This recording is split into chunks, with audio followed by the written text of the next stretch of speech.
This is NEGOTIATEx podcast, show number 108. Hello and welcome to the NEGOTIATEx podcast. My name is Nolan Martin. Joining me as always is Aram Denesian. Aram, do you want to kick this one off today? I will. Thanks, Nolan. Folks, today we are joined by Övül Sezer, an assistant professor of management and organizations at Cornell University. Övül is a behavioral scientist and stand-up comedian where she applies the same observational tools for both jobs and studies human nature, either in depth using experiments or describing it with humor. Övül's research focuses on impression mismanagement, the mistakes we make when we want to impress others. She investigates how we can better navigate our social world. Övül earned a bachelor's degree in mathematics and a PhD in organizational behavior, both from Harvard University. Welcome, Övül, and thank you for joining us today. Thank you so much, Erving, to join you. Thanks a lot for having me. Thanks, Övül. Thanks for joining us today. We'd love to start by asking you about your professional journey. What can you share about the key people and moments that have brought you to where you are today? Such a great question, but it's also a very difficult question because I need to list tons and tons of people who inspired me. But I will definitely thank to all my mentors, but I will also hopefully give our audience some people to check out, like some books, some research areas to check out. So I'm originally from Istanbul and I came to United States to study at Harvard, and I still feel very grateful and lucky every single day. But I honestly didn't know what I was going to do in life. Like, I know I liked math, and that's why I studied math. And the path to this day, this research, behavioral science, impression management, all of that. Now, when I look back, it almost looks like a movie because everything makes sense. But when I was living through it, nothing seemed that linear. So again, I was very lucky to have all my mentors in all of the places that I've been, because before coming to Cornell, I also taught at the University of North Carolina at Chapel Hill, and I visited Columbia Business School for a year. So Harvard, UNC, Columbia, Cornell. I'm so grateful to all my colleagues and mentors. But the key things that really made me want to be, I want to do research, it was actually inspired by the financial crisis in 2008. And I don't know if I'm also an optimistic person who always sees the good things in hardships, which is true for me. But when the financial crisis happened, there was a huge shock to labor markets as well. I always wonder if when we have a big thing like that, like I'm very curious about the effects of pandemic and for that generation too.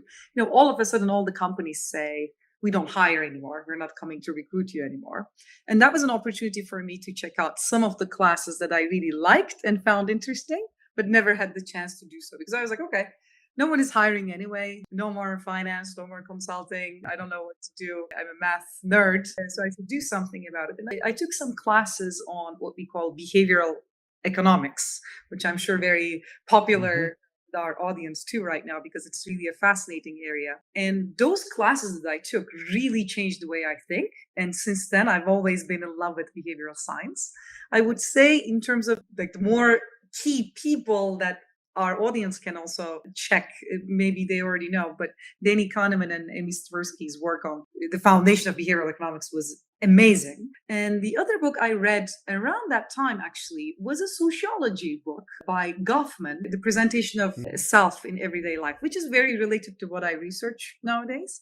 So all of those things came together. I'm intrigued by how people make decisions, how people navigate their world, their social world especially. But to be inspired by that topic, I guess I needed a financial crisis to happen in 2008 so that I could leave the more safer path and I could explore some of my more intellectual interests. And I'm so glad it happened that way. I love the framing, right? As an optimist, you see possibility in the midst of crisis. That's a beautiful statement and probably indicative of the mindset that you possess. You are a behavioral scientist and stand-up comedian. Wow. Can you tell us a little bit more about the connection between these two aspects of your life? And what are the insights you've gained about human nature from observing people through both lenses? Sure, absolutely. I mean, I can talk forever, so you're going to have to stop me. We'll try. We'll see what happens. When I talk about comedy and research, these are both of my passions. I do see a lot of parallel between them. And I think my optimism comes into play here too, like finding something positive or humorous in the midst of crisis, because comedy also comes from frustrations, problems. If you go on stage and if you tell how amazing your life is, you're not going to get any laughter. It's usually about how something is extremely problematic and you're so confused, and the audience relates to that. Right. The similarity I find between comedy and research, I think this is one of the fascinating things about being a social scientist. I know I said I was a mathematician in another lifetime, but one of the nice things about studying social science is you focus on people. If you look at even our own behavior, human nature is very curious, let's say. We have odd behaviors, we have interesting behaviors. We do things that don't make sense or don't always line up, and comedy is also about that, right? Like anytime you want to write a joke, again, you have to identify a problem. And social science research is very similar to that. It's just the methodology becomes a little different after you find the idea. For the scientific research, you conduct an experiment or collect some data of some sort. Whereas for the comedy, you have to go on stage and tell the joke. And if people laugh, that means you're telling the truth. What's your best joke? Do you have a good joke? I have so many great jokes, but you have to come to my show. All right. So where do we catch your show? I perform as part of a group. I'm part of a lineup in Gotham Comedy Club in New York City. So I go down to New York City from upstate. Yeah. It's a great adventure every month. Gotham Comedy Club between, as New Yorkers say, I learned how to say it, 7th and 23rd. Okay, that's there you go. All right. And when this airs, Nolan, we got to make sure that we put some links in so we can catch Övül in action. Sounds great. So, Övül, you have a background in both applied mathematics and organizational behavior. Why might a multidisciplinary mindset be beneficial when studying social interactions? Yeah, absolutely. I think right now it's almost necessity, given that the world has changed so much. Again, one of the things that excites me about being a social scientist is that there's also so much data in the world, right? When we say social interactions, of course, I'm very interested in face-to-face interactions, but look at our world now. We have Zoom, we have social media sites that are, again, almost a necessity. Like if someone asks you, do you have LinkedIn? And if you say no, it almost looks suspicious now. Like I'm not saying you have to have it, but it almost, you have to give an explanation for it. Like if you say, I'm not doing social media, I don't have an Instagram or Twitter account or something like that, you have to give a reason almost. It's by default, you have to have these extra platforms, which also gives a lot of data. So that, I think, combining the social science perspective with the organizational behavior perspective with the more math or stats background. I mean, the math and stats gives you the power to analyze the data. Again, one of the nice things right now is that there's millions of data out there. I find it so fascinating to think about this. It's almost attention economy, some economist friends would say, that everyone is fighting for our attention. The moment we wake up, we get notifications. There's the WhatsApp, texts, other websites, other things that we use, social media, email. Everything is a social interaction if you think about it. And that's amazing. That's super exciting for a scientist. At the same time, it can be overwhelming, both for all of us who are going through this journey and also for the researcher. So having the math or stats background on those tools makes you very well equipped to, how do I get this data? How do I analyze millions of people's interactions, either from sort of these websites or sometimes from the experiments that I conduct, either with companies or in our lab. So I would say it's a good combo. Although math was hard though. So maybe that's how I justify studying it, because sometimes I think about all the proofs that I had to write as an undergrad and I'm like, that was hard. But tremendous value and great application. For sure. To the work you're doing now. And we're going to get into some of these shifts you were just talking about, the changes that are occurring just a little bit more. I'd love to dig more into your research on impression mismanagement. Can you tell us a little bit, how do you define that term? And then kind of as a follow on, what are some of the common mistakes people make or perceptions people have when they're trying to impress others? Sure. So there has been research on what we know as impression management, which is absolutely an area of work that I love very much. And that work used to show, obviously, as human beings, we care about what other people think of us.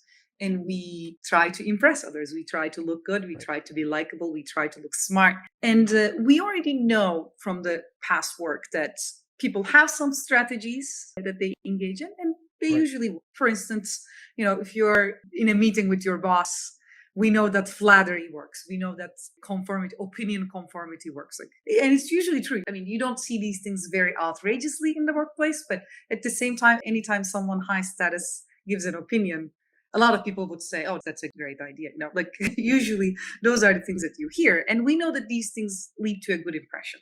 Again, very important area of work. What I call impression mismanagement is we also have some behaviors that stem from our intuitions about how the world works. And we engage in these behaviors. And most of these behaviors, I would even argue, kind of universal. I'm going to give some examples. Universal, we all know about them from like very little age. Yet they're not exactly very productive behaviors. For instance, my dissertation work was about humble bragging, which is to this day still fascinates me. I've done so many experiments related to humble bragging, which was, again, a hard thing to study, but also very fun. And even today, I would see a humble brag on LinkedIn or Twitter. Sometimes people would say it at work, and I would be like, it's another humble brag that I observe still. It's 2024, and we still have that. And just to give an example of humble bragging, I'm sure our listeners know about this, but just because I love humble bragging, this is my opportunity to humble brag. Although I should say we should engage in this behavior based on the results of our research. But an example would be, why do people hit on me even when I'm in my sweatpants? That's so, or something like, I don't know, in job interviews when people are asked, what's your biggest weakness? We usually say, I work too hard. And my favorite is sometimes people say, I'm too nice. I'm too kind. It reminds me of Michael Scott from The Office, like my greatest weakness is my greatest strength or something like that. Yeah. So, exactly. That's a behavior that exists, like that. I'm a perfectionist as an answer. Again, I'm from Istanbul, Turkey. So I know that question comes up in interviews in Turkey too. And people do say, I'm a perfectionist. I'm very hardworking. And when we run experiments, lots of different populations with lots of different samples, we found out that this is indeed an intuition that people have. And where this is coming from? Because people think it's going to help them. Like we know that bragging is bad, right? It's also universal value. From the very young age, we learn if you're too boastful, people will think you're arrogant, so you don't want to do that. So we have these more sophisticated, more nuanced strategies that exist, like humble bragging. I'm going to be talking about how great I am, but I'm going to put like a little mask of either complaint or false humility, so that it's a bit softened, right? It's a softer brag. But what we find, which was fascinating, was even though people think it's going to be better, it's actually worse than bragging. So that's, for instance, one example of impression mismanagement, where people are engaging in a bit more sophisticated, more indirect self-presentation strategy, yet it backfires even more, and it's actually more harmful than straightforward bragging. Or another thing that we explored, this was also fascinating because it's the other side of the coin. Sometimes people would not share anything. People would be like, I don't want to make anyone, feel weird about this. Like, let's say I'm promoted at work, or let's say I have something amazing in my life. I'm not going to announce it in case some other people who want a similar thing gets offended, right? Again, it's coming from very good intentions. You don't share. Like sometimes people even would hide their school name. Like, I go to school in Palo Alto, New Haven, Cambridge. Like these are all amazing schools like Stanford, Yale, Harvard, all of them. But it actually backfires more, because then the recipient of that behavior thinks, oh my goodness, you think I'm not going to be able to handle your success? Interesting.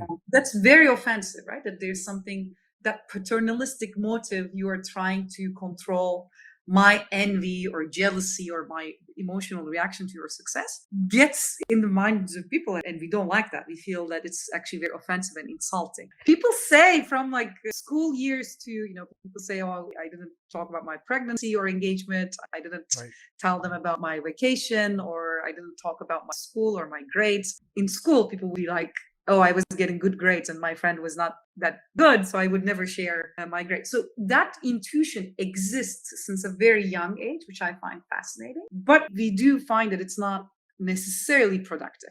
So that's what I call impression mismanagement, right? There are these behaviors that we think they work, yet it's a much more complex nuance that we have to strike the right balance. As you're mentioning the second one, Nolan and I both went to West Point, and one of the things that West Pointers will sometimes do is refer to it as a small engineering school on the Hudson. I was just thinking the exact same thing. Yeah, like, because it's very we just go to school too, right? and just north of New York, or just north of the city. Yeah. Or DU, I hear it referred to sometimes too, which affects. I would love to hear. That's really interesting to hear these mismanagement strategies that we put into practice thinking they're going to be helpful, they actually backfire on us worse. I'd love to hear a few more. And as you share a few more, I guess a question I would have is, are any more common as you look across generational differences or gender differences or cultural differences, or even across industries? Two questions. Additional mismanagement strategies that people try to use. Do you see any trends along any of those different identifiers? Sure. So in terms of some other behaviors, let's start with that because there's so many of them. For instance, these two examples that I gave, they're published work. So we did publish these papers through peer review process. So if any person wants to check them out, they can definitely find these papers under humble bragging or hiding success. I'm going to talk about some of the work in progress that we're doing right now, meaning they're still peer reviewed, there's conferences and stuff, but it's still in the publication process. So fingers crossed, they'll come out soon. One thing that I find also interesting is this sentence that we all know. It's called I told you so. We call it I told you so effect. Now, another fascinating thing about this. So every language has this phrase, I told you so. First of all, I find that fascinating, right? You check German, you check French, you check, I don't know, any other language, Spanish, Turkish, and you find this phrase, which is amazing. And we all know, like when we are in the recipient side of it, we know that it's frustrating to hear that, right? You're already wrong about something and someone else is giving you advice at time one or at a previous point, and now they're telling you, well, I told you so. And just don't say that to me. And some people would even say, oh, I don't want to say it, but I told you so. Some people would even give that little spiel beforehand. Now, one of the fascinating things about that, for instance, it's not that people don't know how frustrating that is. People know it is frustrating. People don't engage in that behavior to make a good impression. They know that if the moment they say it, it's going to ruin that advice-taking, advice-giving context. At the same time, as human beings, we love being right. That tremendous power of being right, when you're right about something, that's such a powerful feeling. And it gives us so much joy to say it. When somebody else is wrong, we can think about any sort of prediction when I told you so becomes relevant, right? Like if you give personal advice, sure, you can say I told you so, depending on whether they follow your advice or not. But anytime we talk about any social issue, these things come up, right? Imagine we talk about stock market and I make a prediction and you say, no, that's not how it's going to happen. Again, I might tell you, I told you so. Or we had the election in the past, just last month or maybe a month and a half ago. Similarly, people had all sorts of predictions. And afterwards, now people are debriefing about the results and what's going to happen and how it's going to unfold. And again, we see this I told you so thing a lot. So anytime we have some sort of a prediction going on and some sort of commentary about the future, this phrase exists because we love being right so much. The reason why I wanted to give this as an example, because I find this behavior fascinating, but also, with humble bragging or hiding success, we talked about how you want to look good or you don't want to upset anyone. But sometimes these impression mismanagement mistakes also come from it makes you feel good sometimes. Right. Again, just saying it feels good. So sometimes the reason for the mistakes is very intrapsychic and very emotional from our end. How much time do we have? How many behaviors do we have? That's right. That one, I even think about so often in business, or as we think about resolving conflict or negotiating really anything, when you're trying to convince or influence somebody of something, in a way, there is some predictive nature to that conversation. And when things come true, I would assume it's very tempting to even gently say, see, I was right about this.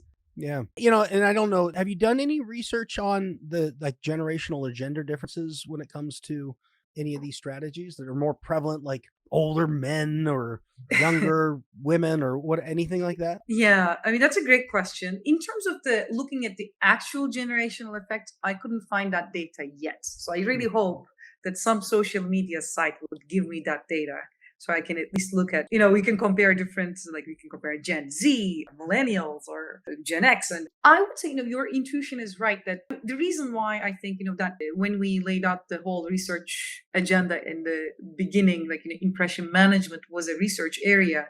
And now after some decades, researchers like me and so many other great researchers are studying both impression mismanagement and also how this conversation happen, which is very related. Again, it's about social interaction. I think one reason it became popular again is because things have changed, all those technological changes, and it changed people's maybe norms a little bit. I don't think people's tendency to brag or self-promote or things like that. I mean, we're all human beings. We all care about these things. But one change is right now we see it every day as a very prevalent thing. You go onto LinkedIn and you see everyone is sharing some photos and some of their successes. And like after 3 days, you might think to yourself, maybe I should also come up with a post so that some of my supervisors can see, or maybe I can share some of my successes with my other friends in my network. So because everything is more visible now, I mean, the fact that we all have a personal page is fascinating.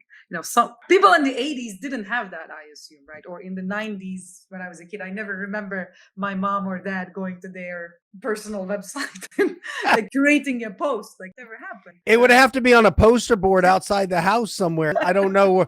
You'd have to have like a personal bulletin board is what would have been. Right. So there wasn't anything like that. So it just changed the norms around it. And we know that the norms change the perception and relate to like, where do we see differences? We do find some cross-cultural differences between these behaviors because again, norms are different. For instance, bragging in the US, it's a very individualistic culture, is very different than bragging in Japan, which is way more collectivistic culture, as cross-cultural researchers would identify. In collectivistic cultures, being humble is way more rewarded. So bragging, I'm not saying we are all in love with braggarts here in the US, that's not what I'm trying to say, but bragging in other cultures, and especially in more collectivist cultures, is even more of a sin, let's say. So we do find some differences with cross-cultural behavior. Regarding the hiding success thing, remember I said some people don't share their success.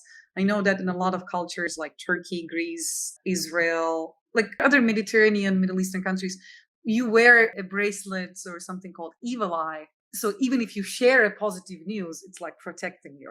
So obviously there's so many nuances there, right? So I find that fascinating. And some of the work that I've done touches on that. I hope to collect more data, hopefully from every other country and see how these norms affect both people's tendency to engage in these behaviors and how they come across, how we perceive them. Identifying impression mismanagement requires someone to be very self-aware. So I'm wondering, like, how might increased self-awareness help us better navigate professional situations and relationships? And how does someone go about becoming more self-aware? So first of all, I take it as a compliment. Thank you so much that you call me self-aware. That's very generous of you. Was that some humble bragging just now? Sure, Okay. You know my ways right now. I just insert here and there. Well, I study compliments too. So that's another fascinating area. Or I study feedback even too. Like how do we talk to each other about each other, which is also fascinating. And we can get to that if you'd like. But, whether we're self-aware or not, I again call my situation more like it's welcome to my self-paranoia rather than self-awareness because, I bet even after today, this is my prediction, and you can tell me, I told you so, or something like that later on. I think you're going to notice more humble brags from now on, at least for a few more days. Or you'll be like, oh my God, oops, did I just humble brag? Which happens to me all the time. So it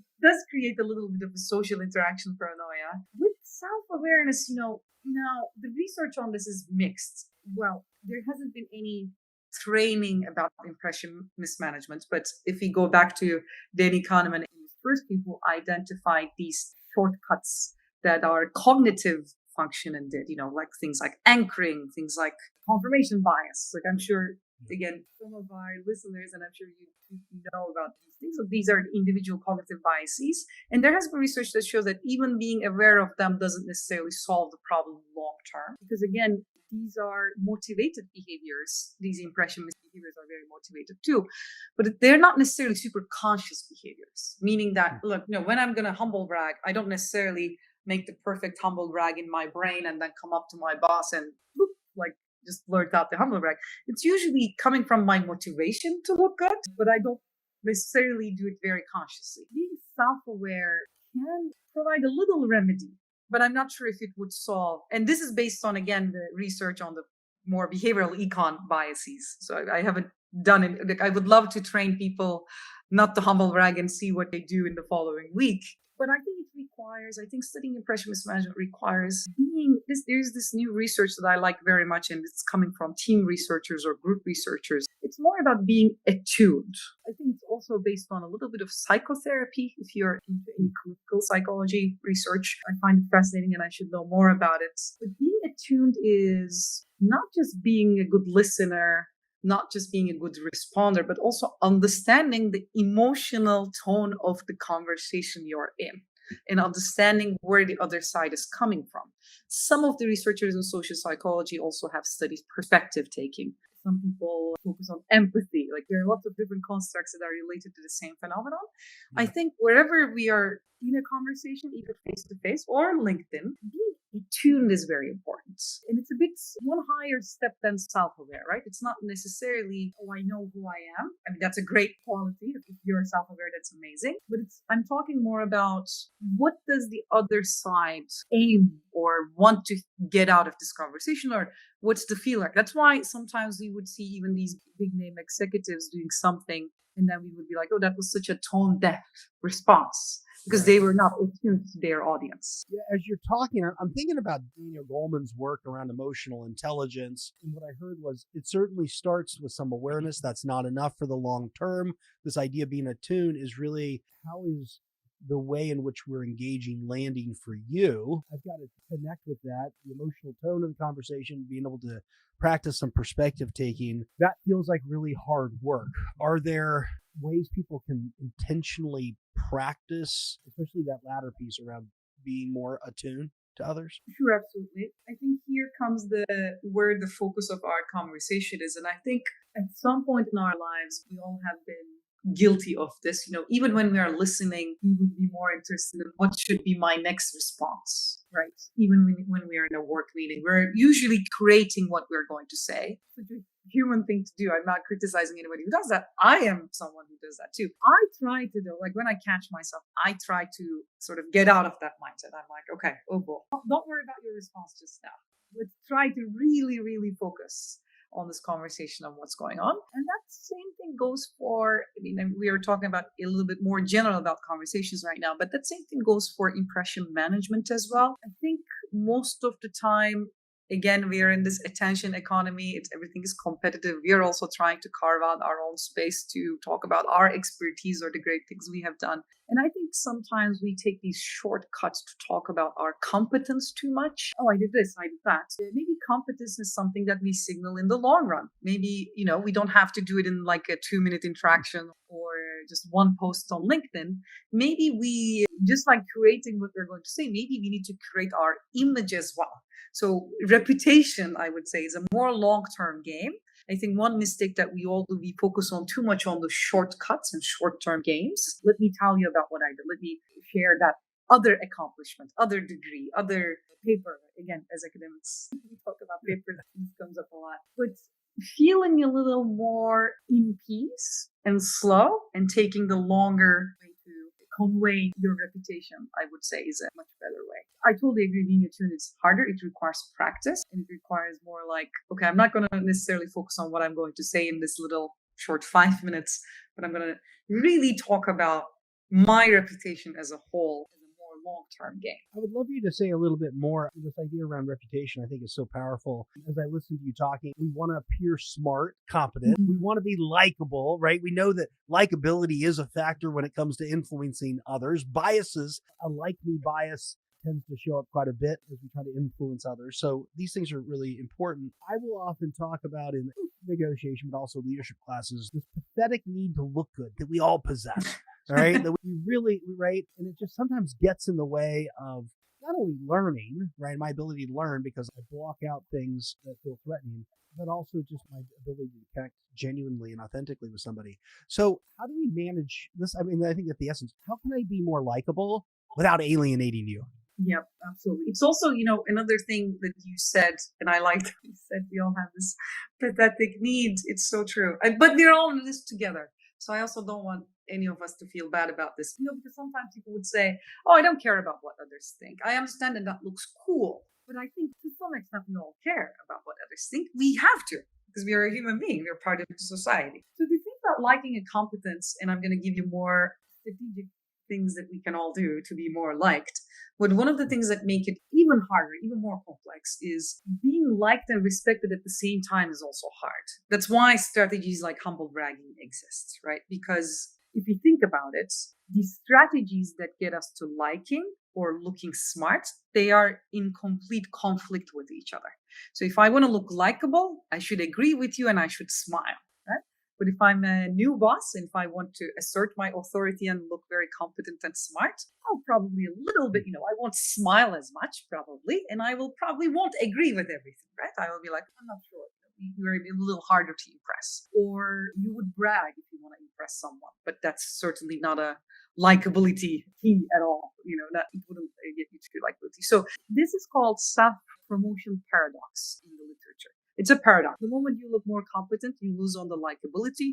The moment you look very likable and warm and amazing, people trust you and they want to be friends with you, but they don't necessarily think you're a super smart scientist or you're their boss. So there's that dilemma. One thing though, even though these two dimensions, warmth, competence, some researchers call it agency, communion, some researchers call it intellectual desirability versus social desirability. These things that are the things that we want in all sorts of relationships. Like at workplace, I want to look competent, but I also want to be very likable. At home with my friends, I definitely want to be super likable and warm, but I also want to come across as smart. But we know that warmth is a little more quicker. Warmth judgments, likability judgments come a little quicker than competence judgments. Like when we meet somebody for the first time, we care about how trustworthy they are, how nice they are. Some of the things that get us there, and we can also talk about what's the best bragging strategies. Maybe you'll talk about that too. But if you want to sort of be very likable, people obviously love flattery because we would validate them. People really care about sincerity and being genuine. In fact, that's something that I try to emphasize in my classes anytime I teach my students as well. Because, we all have that person who sometimes people would brag. We would be like, oh, you do you. You go, girl. We would be very happy for them because, again, it's going to look like a very genuine brag. So there's something about being sincere.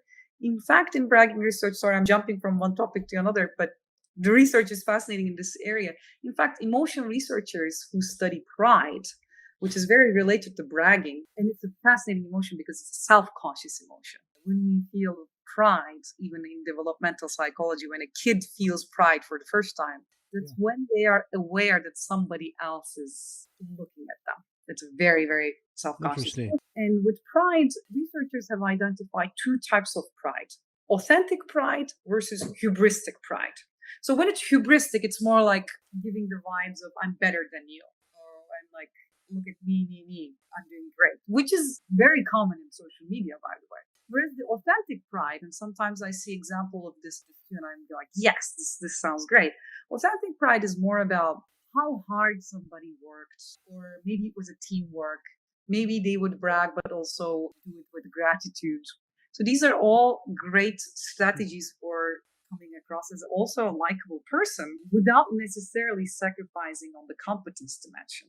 So people care about if you validate them. So compliments work. That's a different side of the equation. But if you're talking about yourself, doing it authentically, being genuine and smiling and things like that works a lot. So in general, being an other-oriented person makes you likable, right? If you consider others somehow in your either brag or in your interactions, people really respond to that. People are like, oh, that's a good teammate. Yes, maybe they are bragging with their post, but we see that they're also really nice and really sweet.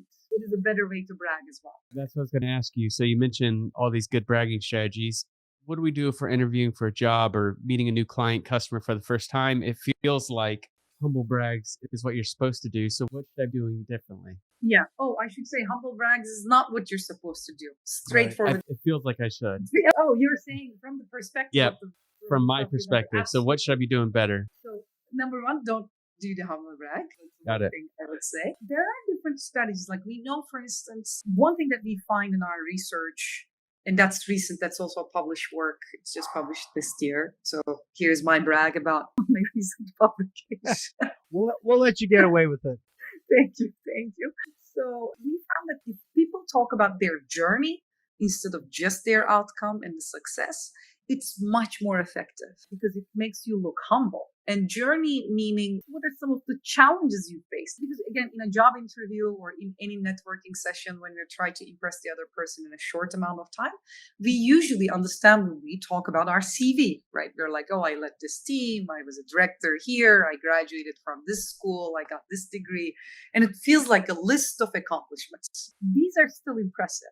But if you add some sort of story where you can talk about your journey, and journey needs to focus on how it led to some growth, right? How it took you from point A to point B, then people respond to that much, much better because you convey your humility along with your success. So that's one thing we can do. There's also research that shows people really like it when some other person asks for their advice.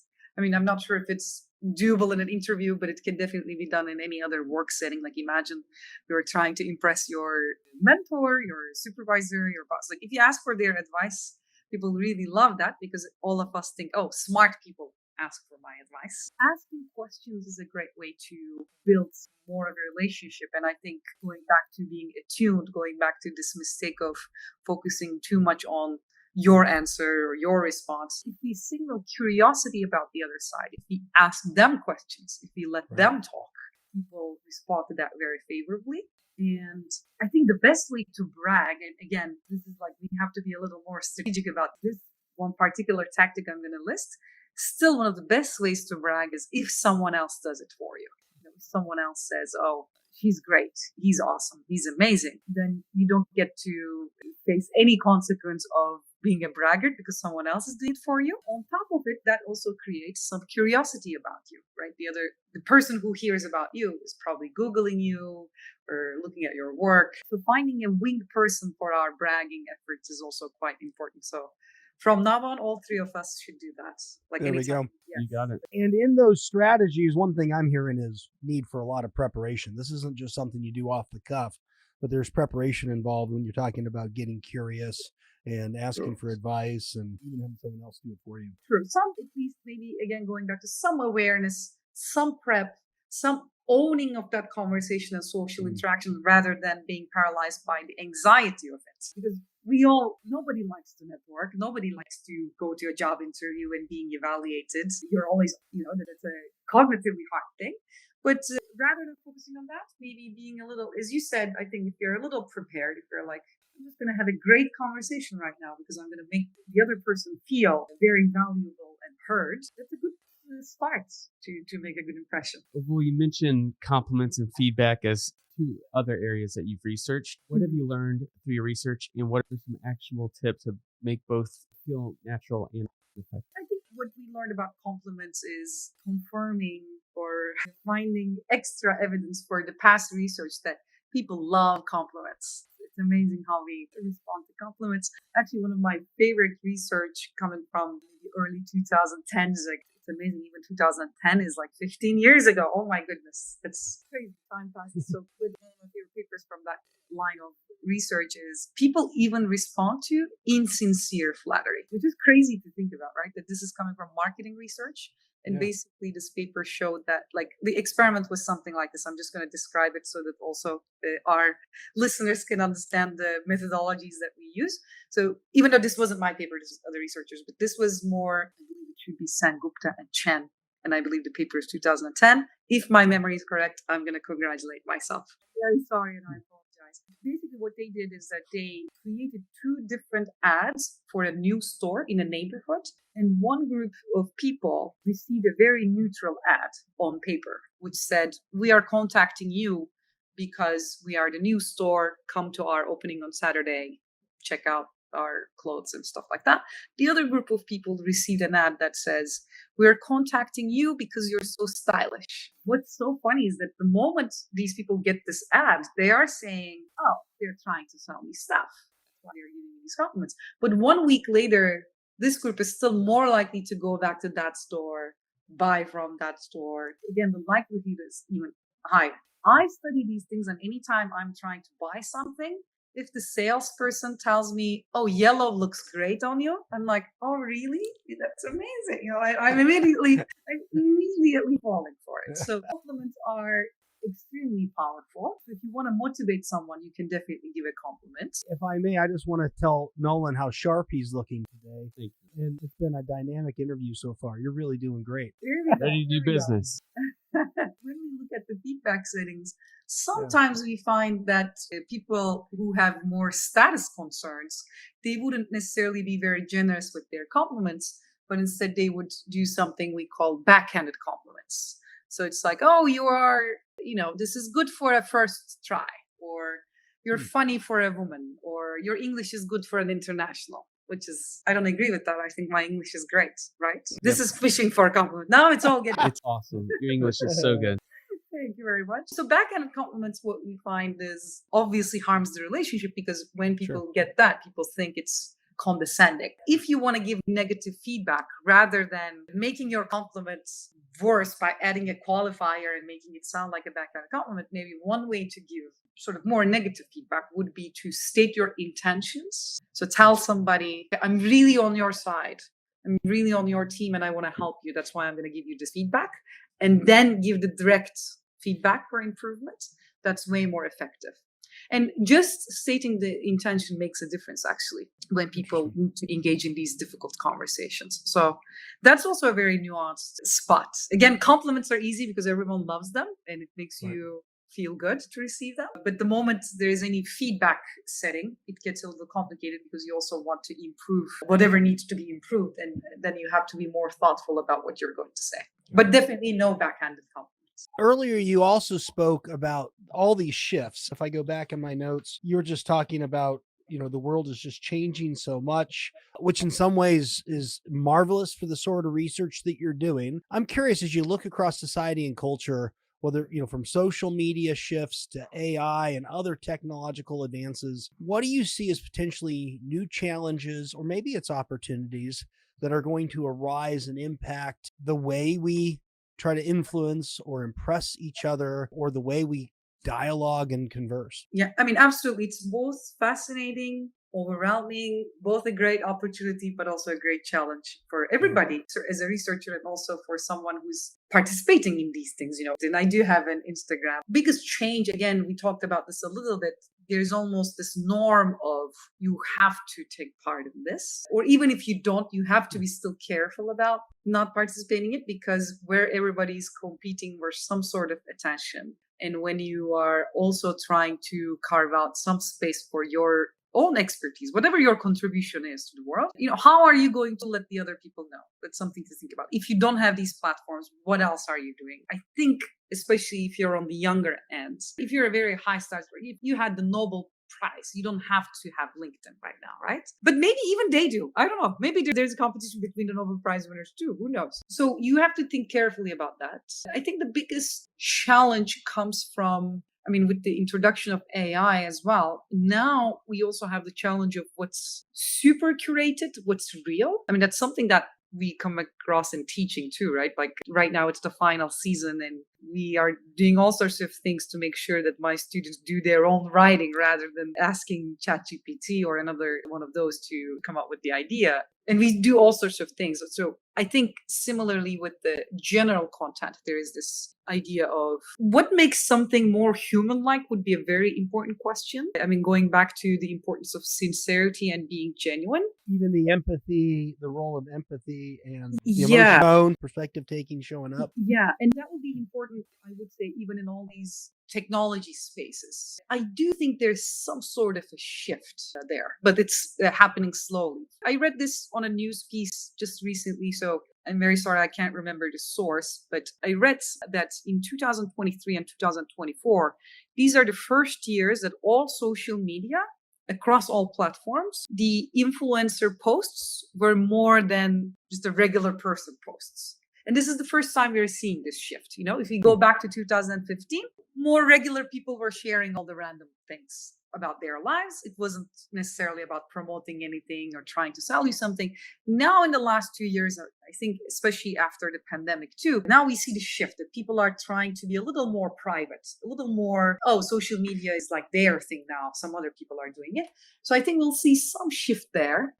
Again, the biggest challenge would be how can we make it sound more human and genuine when we are trying to rank? And how can we sort of hit that note of perfect balance of both contributing, but also keeping our privacy? I think that's going to be an important issue as well. Even more topics to explore for impression management researchers. You're not out of work yet. No. Still work ahead. Exactly. As we wrap up What is one piece of advice that you would give someone looking to improve how they manage impressions and build meaningful relationship to be more effective influencers in their role? Finding someone else to do it for you is pretty bulletproof strategy. I would definitely go for that. Focusing on the journey so that we can look both warm and competent and humble, because humility is very hard to convey, right? The moment you say I'm humble, it's over. It's not a verbal strategy. Like, I cannot say I'm the most humble person you ever met. That almost sounds like a joke. So focusing on the journey is very important. I said we have two. And I know it's not the third advice, and this is kind of all the topics that we talked about. Being attuned, being genuine, giving the other person the stage. These are amazingly effective strategies. But we usually take up the anxiety of, oh my God, I need to be on the stage. I need to take the floor. I need to talk. I need to share. But maybe, how about we just focus on the genuine interest and curiosity and let the other person take the floor, and things will unfold much better. Well, I really appreciate that as a takeaway, because I'd written down, the key to being likable is being other oriented, which I feel is just a shift of thinking when we think about the way we try to impress or the way we try to engage. So yeah, thank you so much for all these strategies, for sharing your work and the work of others. And most of all, Övül, just thanks for taking the time to be with us and share your great ideas today. We really appreciate it. Oh, thank you so much. It was really great to talk about all of this. My favorite topics, and you had really great questions. So I really appreciate your time. Absolutely. Well, that is it for us on today's podcast. If you haven't already, please rate, review, and subscribe to the NEGOTIATEx podcast, and we'll see you in the next episode.